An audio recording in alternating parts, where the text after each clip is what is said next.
Boa tarde, galera, tudo bem? Pessoal, terceiro D, turma boa. Como estamos? Tudo em paz? Família de vocês também. Resistindo, né, pessoal? Escapando. Mas vai dar certo. Se Deus quiser, a gente vai voltar a ser o que era antes. Voltando melhor ainda. Porque a vida vai nos trazer um aprendizado muito forte nessa fase um pouco complicada que nós estamos passando. Fé em Deus. E vamos dar continuidade ao nosso sistema de sociologia. Estamos falando sobre a cultura, que é justamente o que? É justamente o conjunto de tradições, ritos, costumes, lendas, crenças, meios de comunicação, herança cultural, costumes passados de pais para filhos. Tudo isso envolve a cultura, inclusive, né, fantasticamente, podemos falar assim, é a nossa cultura brasileira, porque tem os três troncos branco, negros e índio, tudo que fez esse sincretismo, fez assim essa junção fantástica do que é a nossa cultura que nós falamos em aula passada. E a gente vai falar um pouco hoje sobre a questão da cultura do racismo, né, pessoal? Sabemos que o mundo, principalmente os Estados Unidos, está com uma panela de pressão lá, a coisa está fervendo, e aqui no Brasil no final de semana não deixou de ferver e tudo, por conta justamente desse tema do racismo, desse fato inusitado que aconteceu nos Estados Unidos. E a gente tem um pouco para falar aqui dessa cultura, esse tipo de cultura do racismo. Lembrando que cultura a gente pode aplaudir ou criticar, porque existem culturas boas e culturas não tão boas. Foi falado isso também em aula passada. Tem gente que adota um nível de proceder cultural que não é assim, tão bem-vindo para a humanidade, tão bem-vindo para a situação de racionalidade, de cristianismo, de bondade e respeito que o ser humano tem ou deve ter para com o outro, né? Então, falaremos hoje sobre o racismo. As bases teóricas do racismo, né, pessoal?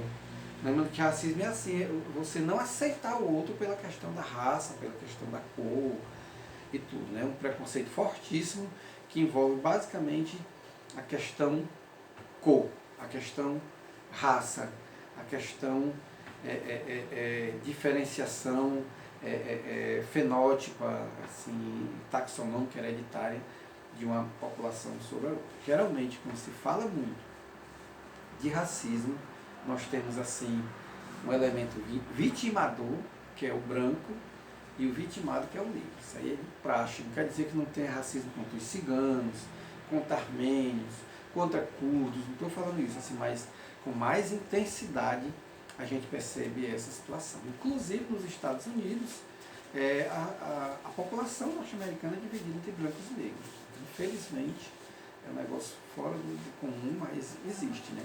Como também no Oriente Médio, a população é dividida em quem tem a religião X ou a religião Y, né? É uma outra forma de racismo, outra forma, não de racismo, mas de preconceito. Como também na Índia tem uma outra forma de preconceito ainda mais forte, que é justamente o sistema de castas, né? Quem nasce rico vai ser sempre rico, poderoso e vai sempre reproduzindo essa riqueza. E quem nasce pobre certamente vai continuar pobre e tudo, sendo que esse pulo de classe para classe se dá quando você morre e quando você passa a, digamos assim, a adorar o seu Deus e cumprir com os seus preceitos. Se eu nasci pobre, miserável, eu tenho que aceitar essa condição, porque na minha reencarnação é que eu posso dar uma melhorada, né? Mas assim, o que o bicho mais pega aqui nossa aula, no nosso pequeno debate, é justamente essa cultura do racismo, que, olha, muita gente pensa numa raça pura. Isso aí teve tudo a ver com o nosso amigo Hitler, da raça ariana, raça branca. Ele era limpo de sangue, desinfetados, entendeu? Se você quiser arranjar um racismo, uma separação de seres humanos, você arranja infecção de um povo para com o outro.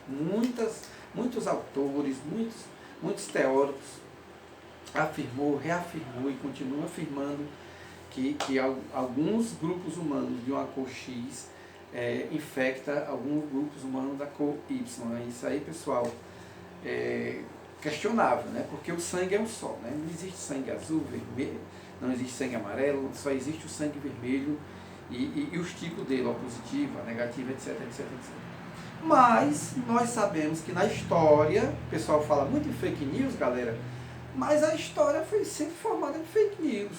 Não estou dizendo que isso é certo, eu só estou dizendo que sempre um grupo se sobrepôs sobre o outro, foi essa hegemonia cultural, que nós falamos na aula passada. Um grupo passou a se sobrepor sobre o outro no sentido de arranjar defeito, digamos assim, literalmente falando, de arranjar defeito no outro, dizer que o outro não presta, dizer que o outro fede, dizer que o outro não é competente, dizer que o outro é sub-raça, etc, etc. Mas sempre no meio desses fake news, que a história registrou sempre, algum grupo está sendo beneficiado mediante um outro grupo. Um exemplo bem clássico, o eurocentrismo. E muitas das questões religiosas que a história registra aí, seja no Oriente Médio, seja aqui no Brasil, seja na Europa. Algumas páginas foram citadas por religiões, por partidos políticos, por grupos dominadores de um sobre o outro. Né? Então, pregar o arianismo, que vem da raça ariana, é dizer que o homem branco ele é o ser humano perfeito e ele não tem, assim, infecção de nada, ele tem a sua saúde plena, a sua inteligência plena, tanto é que ele é quem mais é rico, ele é quem mais acumulou, ele é quem mais inventou, ele é quem mais fez progredir a ciência, a tecnologia, etc. Isso aqui, pessoal, teoricamente o que os arianistas falam, né? Os limpos de sangue. Né? Depois vem o darwinismo social. Vem de Charles Darwin. Charles Darwin dizem que só os fortes sobreviviam, né? Por que a girafa tem aquele pescoço? Porque quanto mais as árvores iam crescendo, mais ela fazia o exercício de esticar cada vez mais o pescoço. E aí, muitos da família da girafa morreu, mas aquela espécie ali escapou porque ela teve que elastecer o pescoço para comer as folhas das árvores que ficavam mais altas.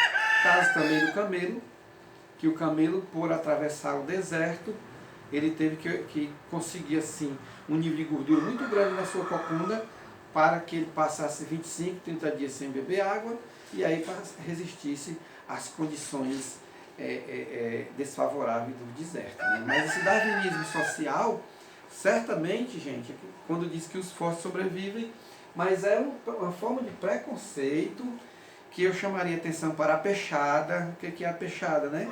Eu sou gerente do banco, eu boto a minha filha, e aquele rapaz que estudou bem bonitinho, que fez a faculdade de contabilidade, é mais capacitado do que eu, não pode? Complicado isso, né? Mas existe, né? Esses fortes sobrevivem é quando o rico, a classe mais abastada, a classe mais forte, passa a separar os empregos e reservar para os seus. Um exemplo de darwinismo social é a lista tríplice. O que é, pessoal, a lista tríplice? Você estudou pra caramba para você ser o desembargador. Então você passou nas provas, você passou na entrevista, mas tem você, o seu colega aí de sala, também fez e tudo, teve uma nota até boa, mas tem o sobrinho do Tasso, que também fez e passou. Aí no final, pessoal, quem é que vai escolher? O Camilo, uma lista tríplice. O que é a lista tríplice? Vai ficar as 3 documentações aqui e o governador vai indicar desses 3 quem ele vai entender. Isso é o quê? Darwinismo social. Ou seja, um preconceito social altamente fortíssimo que faz com que uma classe se sobreponha sobre a outra. Né? Nós temos o evolucionismo social, diz que a gente passa primeiro para a selvageria, depois chega a barbárie e depois chega a civilização. A Europa, segundo os evolucionistas, já foi selvagem no passado, já foi bárbaro, agora está na civilização. É como se a África tivesse esse segundo estágio. É como se a África tivesse que passar por esse estágio. Ora, gente, nós sabemos que existem os grupos humanos fortes politicamente ou militarmente que ditam as regras de grupo para grupo. Por exemplo, quem civilizou? Quem chegou aqui com as armas? Quem chegou aqui com a escrita, com a pólvora, com a ciência para a época? Foi quem mais dominou. Então, essa questão do evolucionismo é uma questão também, um tanto meio que complicado, porque os seres humanos, eles, pelo meu entender, certamente de acordo com o que ele vive, de acordo com a educação que é dada, o processo de formação que é dado, ele não vai passar por estágios, ele já vai evoluir, entendeu? É só você pegar a civilização egípcia. Nós não conhecemos civilização egípcia selvagem, bárbaro. Conhecemos civilização civilização propriamente dita. É só você olhar as pirâmides de 5.000 anos atrás. A mesma coisa, chamaram os índios Maia, Incas e Astecas de selvagens, mas fizeram detrimento da cultura deles, que eles eram igual aos egípcios.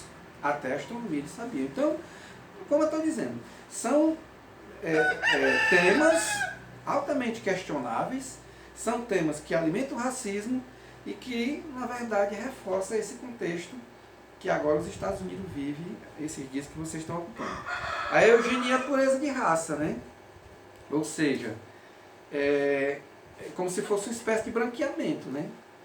Você julga os negros, ou os não brancos, vou nem dizer negros, não brancos, que incluem índios, negros, ciganos, judeus, todo esse povo que não tem uma pureza de raça, que os puros de raça são realmente os brancos, são realmente os europeus.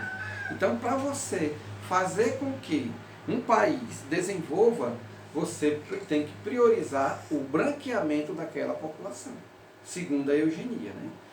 E aí, tudo isso gera o quê? Tudo isso gera essa separação de grupos humanos contra grupos humanos, que um dos tópicos muito fortes que a gente vê hoje é justamente a xenofobia na Europa, especificamente, que é a aversão aos imigrantes. As pessoas não aceitam os migrantes chegarem lá, e tem toda aquela perseguição, tem todas aquelas prisões, deportações e tudo.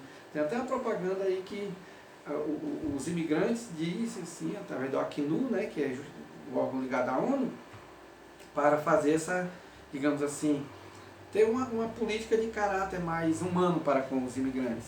Ele diz assim, a nossa pátria é a terra, né? Não é assim a Europa, o Brasil, a África, não. Nós não temos continentes, nós não temos países, nós temos um planeta só, que é a Terra, que a gente possa habitar. Bom, isso estamos falando teoricamente, né? Porque na verdade, na prática, o que acontece é justamente aquele grupo mais forte querendo perseguir, oprimir de um modo geral esses grupos menos favorecidos. E isso, chegando aqui no Brasil, você vê que existe um movimento da questão das minorias, né? Essas minorias, aí eu citei aqui dois, né? Que é justamente essa questão do hip hop, né? Que tem movimentos punks, tem N estilos musicais, mas eu citei aqui o hip hop, que é justamente o que? Certamente é uma voz que vem da periferia, que as pessoas querem mais igualdade, querem mais escola para seus filhos, querem mais fábricas, querem mais oportunidades e tudo. E essa música ela tem uma voz ressonante, muito forte perante esse reclame, né? Não se esqueça que a carne mais barata do mercado, pessoal, é a carne negra, né? E o pessoal tenta, digamos assim, impor a sua igualdade, impor a sua cultura, mediante a cultura, né? Impor, assim, os seus direitos valerem. E eles não serem tão oprimidos, né? Que eu também citei a questão dos rolezinhos, né? Não sei se vocês estão a par desse tema, que os meninos da periferia, chegando no shopping, tudo, 1, 2, 3, aí aparecia 4, 5, 6 segurança e tudo, a polícia mandava para casa, né? O pessoal anda em bandos, né? Que isso também gerou as gangues aqui no Brasil. Não estou dizendo que é certo não, só estou dizendo que uma coisa é consequência da outra. Por que os meninos da periferia, para os bailes, iam para a praia ou vão ainda e tudo, em grupos? Porque assim, quando saía de 1, 2, a viatura que contava conversa. Vamos aqui, escola menino, só pelo fato de ser negro, ser pobre, coisa assim. Essa questão, a gente deve evoluir, o mundo deve evoluir, porque nós estamos ainda muito aquém nessa situação, tá ok, pessoal? Aí nós temos que esse hip hop se transforma numa cultura de massa. O que é cultura de massa? É justamente a cultura que tem uma abrangência muito grande a milhares e milhares de seguidores, de fãs ou coisa desse tipo. Um exemplo de cultura de massa, assim, muito forte é a questão das torcidas, que a gente vê, percebe que esse pessoal tem muito poder, né?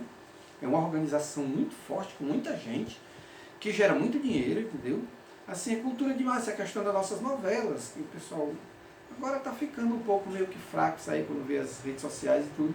Mas, Ave Maria, quem era que se arriscava a perder a novela das 8, porque o enredo, aquele roteiro lá, fazia parte do dia a dia do brasileiro, coisas desse tipo. E agora esse sertanejo universitário, né? São exemplos de cultura que se propaga no meio da massa e tudo, entendeu? E que se transforma também na indústria cultural, né? Isso aí vai gerar dinheiro, vai gerar uma cultura, vai gerar um costume, entendeu? Assim, por exemplo, a questão da tatuagem, a questão do cabelo do Neymar, a questão da cultura fitness, da cultura da academia, tudo isso se massifica, entendeu? E um comportamento de reação se massifica e passa a compor, digamos assim, um pedaço da história, um pedaço da sociologia, da geografia, do contar daquele contexto histórico que aquela população vive, né? Então, o hip hop, que veio apenas com uma situação de reação, hoje é um estilo musical muito apreciado pela população brasileira, tá ok? Bom, pessoal, esse aqui foi o meu recado. Eu espero reencontrá-los e reencontrá-los bem, entendeu? Se cuide, cuide dos familiares de vocês, passe o feedback dos nossos trabalhos, que vai dar tudo certo. Boa tarde.